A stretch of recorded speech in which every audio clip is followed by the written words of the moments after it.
Jesus says, I am the way, the truth, and the life. No man comes to the Father except to be through me. That's John 14:6. Jesus calls himself light, and Jesus calls himself the way. I am the way. It's a geographical reference. I am the only way. It's me and it's nobody. I am the way. Follow me. You want to have a home in heaven? I'm the way. You want to be set free?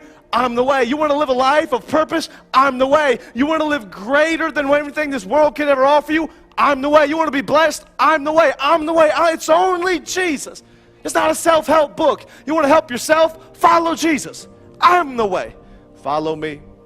I'm the way. What does the way look like? Very simple. Jesus says that the road to hell is broad and many are on it. The path to heaven is narrow and few find it. So Jesus, in essence, is saying there's two ways. I'm the good way, but there's also a bad way.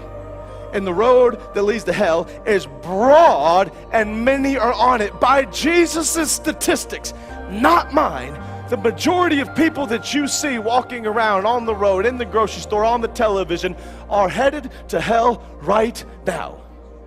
Jesus said that, not me. He says the road to hell is broad and many are on it. The path that leads to the gate to heaven is narrow and few find it. Oh man, for us believers, all the more reason to step out and to be loud and to yell at people, hey look, you're loved, man, don't you get it? You're loved. I'm not going to hold up a sign that screams at you saying you're going to hell. Instead, I'm going to hold up a sign that screams, you're loved and you don't have to go that way, man. There's grace, there's forgiveness, there's a narrow way. Step off, step off, step off. Stop being lied to.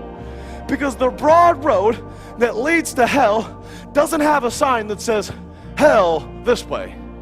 Who would freely walk that road? I wouldn't. But instead it says, life is about you.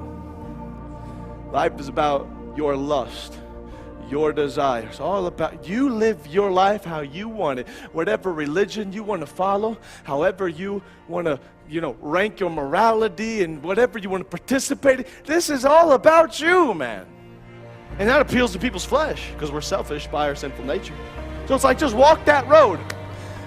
You understand the broad road is so broad that you can take your friends? Yeah, you can. There's room, right? So you're like, come on, buddy. Listen, you sin right along with me. Let's live just for us right now. Take all your baggage, take all your luggage, take all your sins and your depression, take all of your guilt and your sin. Take all of it. Just keep carrying the baggage because there's room to take your baggage on the Broadway. And you all keep walking and enjoying it. Living for me, living for me, living for me. Friday night at the clubs, but hey, that didn't satisfy me, so let's hit it up again tomorrow night on Saturday. Then let's work. We hate work, but look forward to partying next weekend, right? So you just live in this rat race that you were never designed to live in because you're so much greater than that, man. You were fearfully and wonderfully made. You don't have to live for this world, but when you're stuck in that rat race, that's all you know. You keep walking the Broadway with all your friends, but there's a cliff, and the cliff leads to destruction. You can live a happy-go-lucky life and all the sins in this world, but I'm telling you, one day you will die and you will give an account for the life you lived. The Bible says it's appointed for men to die once and then face judgment. You won't just get off scot-free for living your life. No, you're going to meet the God that created you, and He's going to say, what did you do with the life that I gave you? You were created to live for Him and His glory, not you. And when you do that, you're satisfied. How do you do that? Put down your baggage. You put down your sins. You step off of the broad way onto the narrow path and you walk it. But the narrow path is so narrow that it's hard to walk. And I'm here to tell you tonight that the Christian life is the hardest life that you could ever live. But it's worth it because Jesus is there. You're living as a rebel, countercultural. But I'll tell you, even though it's hard in this sense, because you're giving up the world, the more you do it, the easier it becomes, and all of a sudden you don't have a love for the things of this world. You don't have eyes for it. You just have eyes for Jesus, and you are living an amazing life because you're living in your call, and it's freedom, and you're on the narrow path. But I'm here to tell you tonight that the narrow path is so narrow that you can't take your friends on it. They have to come on their own. You can't take your family. They have to come on their own. And your friend can't grab your hand and just yank you. You have to come on your own to step onto the narrow path and to follow Jesus. You say it's so hard to walk, it's so hard to live like that, to live, different. I mean, my flesh pulls me to those things. And you know what's so beautiful about the narrow path?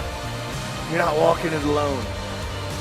Jesus is there with you. He is the way, right? So he is the path. So the whole time, it's like his hand is out there, and it has a hole in it that shows the love he has for you when he went to cross for you. And he's grabbed onto your hand. He's like, I'm helping you, I'm helping you. And when you slip up and trip up, you're not defined by your failures, but you're defined by how many times you get back up and follow me. Because the righteous man falls down and he gets back up. And Jesus says, every time you fall, I'm here willing to forgive you. I'm here with open hands. Follow me, follow me, follow me. And understand, this life is not yours. This world is not your home. You're just traveling through. Don't live for the speck. Live for eternity and follow me. And tonight, Jesus is saying that to many of you, and you know exactly who you are. He says, I'm the light of the world. Are you living in the darkness with one foot in the shadows and one foot in the light? Or are you following him with everything? Are you living on the broad way? Or are you on the narrow path?